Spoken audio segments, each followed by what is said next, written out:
শুধু একদিন পোস্ট করে হারিয়ে গেলেই পেজ গ্রো হয় না, ধারাবাহিক কাজই আপনার পেজকে গ্রো করবে। আসসালামু আলাইকুম everyone, this is Farzan Ayesha. Welcome back to my another blog video. আশা করছি যে যেখান থেকে আমার ভিডিওটি দেখছেন সবাই ভালো আছেন। আমি আলহামদুলিল্লাহ ভালো আছি।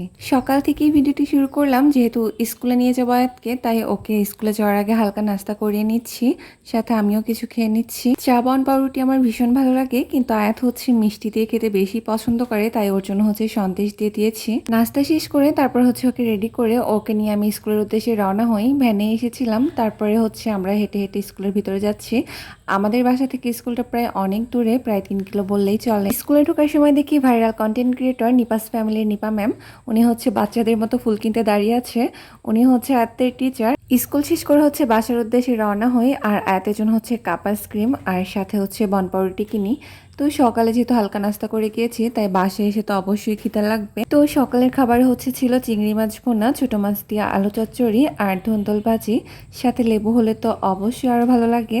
তো খাওয়া দাওয়া শেষ করে হচ্ছে টুকিটাকি কাজ গুছিয়ে এরপর হচ্ছে দুপুরে রান্নার আয়োজন করি। আর এদিকে ছিল হচ্ছে মুরগির মাংস।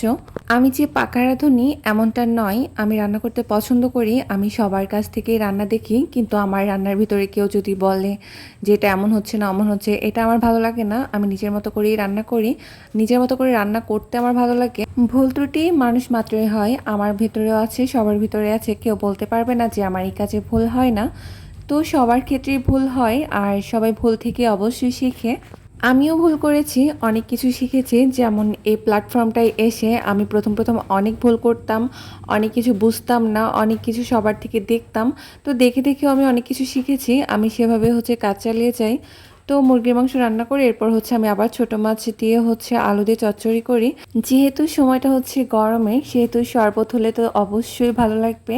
তো আমি হচ্ছে ফ্রিজ থেকে পানি না নিয়ে কল থেকে একবারে ঠান্ডা ঠান্ডা পানি আনি, আর অনেকটা লেবু কাটি। গাছের তরতাজা যে কোনো জিনিসই ভালো লাগে, আর তরতাজা লেবু দিয়ে অবশ্যই শরবতটা আরও বেশি ভালো লাগবে। আর তার সাথে হচ্ছে আমি একটু ট্যাঙ্ক মিক্স করি। গরমের ভেতরে শরবত খেলে যেন একটা তাজা তাজা প্রাণ লাগে। আমরা বাড়িতে সবাই এটা খাই। তো তারপর হচ্ছে আমি এটা দিয়ে একটা জিনিস বানাবো, মানে হচ্ছে সিরিলাক্স। এর সাথে আমি আরও অনেক কিছু অ্যাড করেছিলাম, সব কিছু হচ্ছে ভিডিওতে আসেনি। তো ধোয়ার আগে হচ্ছে আমি এটা সব কিছু গুছিয়ে নিয়েছি, তারপর হচ্ছে রোদ্দুরে দিয়ে ওটা তৈরি করেছি। এটা ছিল হচ্ছে সন্ধ্যার সময়ের ভিউ। সন্ধ্যার সময় তো আকাশটা অবশ্যই অন্ধকার অন্ধকার লাগবে, আর ঠিক তেমনই লাগছিল, আকাশটা অন্ধকারই লাগছিল। আমার প্রথম দিকের ভিডিওগুলো খেয়াল করলেই সবাই দেখতে পারবেন যে আমি বলতাম যে আমার শ্বশুরবাড়ির লোকজন পিঠা প্রিয় পরিবার, এরা মিষ্টি মিষ্টি পিঠা এগুলোই বেশি পছন্দ করে। তো আমার শাশুড়ি আম্মু হচ্ছে পিঠাগুলো বানিয়েছিল। আম্মু কম বেশি সব ধরনের পিঠাই খুব ভালো বানাই। তো যাই হোক, খাওয়া দাওয়া শেষ করে হচ্ছে আয়াতকে হচ্ছে পড়তে বসাই। তো সবাই ভালো থাকবেন, আল্লাহ হাফেজ।